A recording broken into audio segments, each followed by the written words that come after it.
You know one of my favorite things about baseball season being back, Bone? Hot dogs. Well, yeah, I do like hot dogs, the 999 challenge. But you're a braver man than me. That's at the very best a close second to being able to talk to Oriole Hall of Famer Mike Bordick every week, because he is part of our Baltimore Baseball Tonight coverage here on 105.7 The Fan. And Bordy, thank you as always for your time. We appreciate it. I guess let's start with the Jordan Westburg of it all and the unfortunate news that he's got the partially torn UCL and they're going to go PRP. Now, there's been some success with position players doing this, but obviously he will not be ready for the start of the season. Yeah, that kind of sucks. Thanks for the introduction, though, Ken. I really appreciate it. You always have. And, Tim, the hot dog comment, it comes close to my heart, man. I'm a meat eater, so nothing wrong with a good hot dog either. Pickles burgers, too. Yeah, they're good. Baby, do I love a pickles burger. No doubt about that. It's got to be with no bun, though. Remember that? Yeah. No carbs. Yeah. No fun for Bordy. Right. Back to Westburg, man. I mean, that's too bad. This poor guy has just been bit by that injury bug once again. And, man, we're all hoping that 1 year he'll be able to flip in 150-plus games just to see what he could do, because he really is a beast when he's on the field, on both sides of the ball. Defensively, I think he could potentially win a Gold Glove if he could ever stay healthy. And offensively, golly, he was a force when he came back at the end of last season. It's very frustrating. It's disheartening to me. I feel bad, obviously, for his elbow injury, but he started with an oblique, and of course Holliday hurt as well. And once again, and I think every year we continue to talk about the injuries in this great game of baseball. And unfortunately, I just think the training has to be reevaluated, because everything they do is training for max effort, and they go max effort all the time. They're trying to increase spin rate. They're trying to increase how quickly they could develop the hip turn and the power when they swing. Listen, the whole idea is to get into spring training healthy and come out of spring training healthy. And I'm just concerned once again that the training needs to be reevaluated for these guys. Everybody wants to get bigger, stronger, faster, but if you're not on the field, what good is it doing you, and what good is it doing the team? Well, Bordy, the combination of Westburg and Jackson Holliday's injuries, it really presents a big opportunity for Coby Mayo. Now, we thought that third base experiment was over, but he's going to be their starter at third base to start the year. Just what are you expecting from Mayo? FYI, Bordy, throwing air today for Coby Mayo, for what it's worth. Okay, yeah. First of all, there is no way you can jump the gun and say he is going to be the starting third baseman. I think Alvarez is going to be watching him play. I think there's a track record there of lack of trust. And that is the most important thing for a major league defender. The manager has got to trust you out in the field. And if he doesn't, he's not going to play. And that's exactly what happened to him in the past. Now, listen, I think the kid's going to work as hard as he can. He made himself, an all right first baseman, I thought, last year. But still, it's the athleticism, how he moves at third base. And it's ultimately going to be, the manager's call whether or not he trusts him out there enough, because the Orioles have a pretty darn good pitching staff. And if you don't have guys behind them that can play the defense, which unfortunately I feel like the Orioles just don't, pay enough attention to. I think they just think about big, hairy guys that can hit the ball far. Yeah. But it's their defense that's going to take them to the promised land. So it'll be interesting to see how. I'm glad he's getting an opportunity right now, but I know for a fact there are a bunch of glove guys that could fill in at third base, and who knows, maybe even better offensively for this team. But this is going to be a little experiment as we go. Talking with Mike Bordick, it's Inside Access here on the Fan. Bordy, I'm curious because Bowen brought up Jackson Holliday. Have you ever had a hamate bone injury? Had to experience what it's like to come back from that? We had AJ Przinsky on the show a couple weeks ago. He said he had one. He said you come back pretty quick, but it's just you stop swinging, so it takes a while to get that power back. Yeah, no, I have never had that type of injury. And it is unfortunate, but, hopefully when he comes back, he's 100% and never has to worry about that again. So, yeah, that is the concern. And same thing with, Westburg, because, how are you going to ramp up and when are you going to be ready, to go? Now, I know one thing about these guys. They're going to do everything they can to keep their legs strong.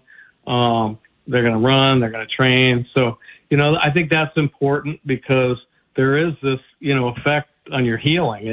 If you can stay active, you're going to heal a little bit quicker and hopefully a little faster.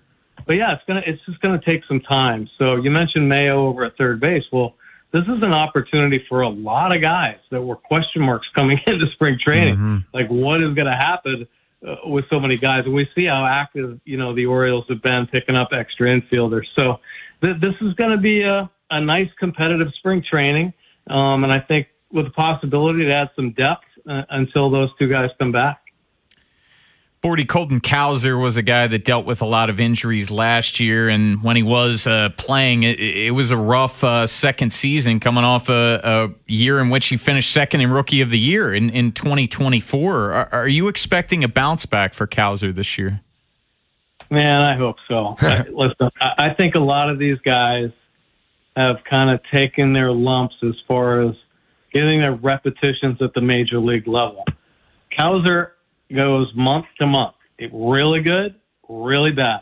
Really good, really bad. In the big leagues, it's all about consistency. And if he can find any semblance of consistency, he's going to be a star player. I mean, the guy's got incredible pop.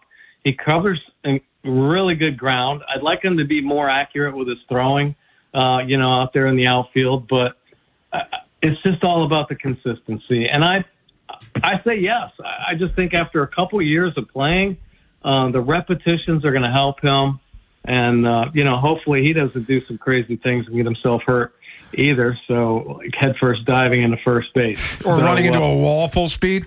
Yeah, exactly. Forgetting that there's a wall out there. Yeah, exactly. Yeah, those kind of things. He's got to stay on the field, but he's an incredible talent.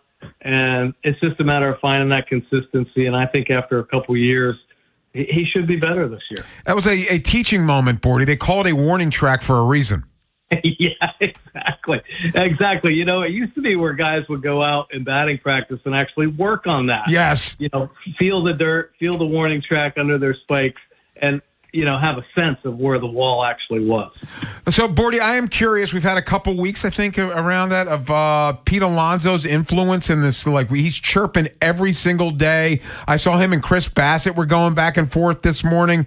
Just how important is this, the finally having a veteran leader in this clubhouse? I love it. I really do. I think this is just what the doctor ordered for this team. Listen, he comes with a great clubhouse resume. He's an awesome teammate. Even though he's not a plus defender at first base, he works as hard as anybody to try to make himself better. He holds his teammates accountable, I think, in the right kind of ways. He's not going to, bury guys. He's a team player, and I think it's important. And I think it's important for every one of these young guys to listen to him, learn from him, and watch how truly one of the best power hitters in the game, one of the best everyday players in the game of baseball, which you never see anymore, goes about his business. And so I think the Alonso signing was so big for this Orioles organization, and hopefully these younger players and everybody on the roster takes it to heart and learns from the polar bear. Bordy, we still have our fair share of concerns in this bullpen, but Mike Elias doesn't sound like he's going to be adding anyone anytime soon. So we've been looking at some internal candidates who could end up stepping up. Do you have any faith outside of the locks, of course, of guys that could step up and really claim one of those spots? Because it seems like an open competition. No, it really does. And I kind of like the depth that they've created. So even a starter could fall back into the bullpen if need be. And I think it's especially in the early part of the season, the colder weather. So having some long guys on the bullpen is important. But I also think it's important to remember that the Orioles need to hold on to optionable pieces in their bullpen. So they're not hamstrung by guys that can't get sent down. They need that type of flexibility if they want to tap into the depth that they're going to have in the minor leagues, because some of these arms they're flipping out there are they big arms? And it would be nice to see them on a more regular basis. So I think optionability is the key to having a successful bullpen. And, of course, ironing down the back end is going to be crucial. You hope that everybody steps up and really takes on a role for the 7th, 8th, and 9th innings. Bordy, when's the podcast get started? Oh, my goodness. I think it's the 17th. I think that's what Holman told me. So I'm excited about that. Thanks for asking. And also, you got to check out the League of Dreams, man. We've been doing some great things with the League of Dreams, and I think I'm going to start a podcast through that nonprofit as well. So leagueofdreams.org, you got to check it out. Has Jerry given you any gift cards yet? Like, have you? Not yet, because we're still working on some sponsors, brother. How are you still a big? You mentioned you like burgers but no buns. Are you still a big egg guy? Oh yeah, man. I've crushed some eggs. Eggs and steak. That's about all I eat nowadays. And also some sardines, man. Don't forget about those sardines. Out of the can? I couldn't believe you telling me during BBT last year. How many eggs do you eat a day? Isn't it like 8 or something crazy? 6 or 8. 6 or 8. Yeah. You must have been hurting when the price of eggs went up. Yeah. Yeah, I know. The price of eggs sucks, that's for sure. But I limit my diet to a few things, so that kind of keeps the price tag down. Bordy, you're the best, man. Thank you as always for your time. We will talk with you weekly now that baseball season is here. Sounds good. Looking forward to it.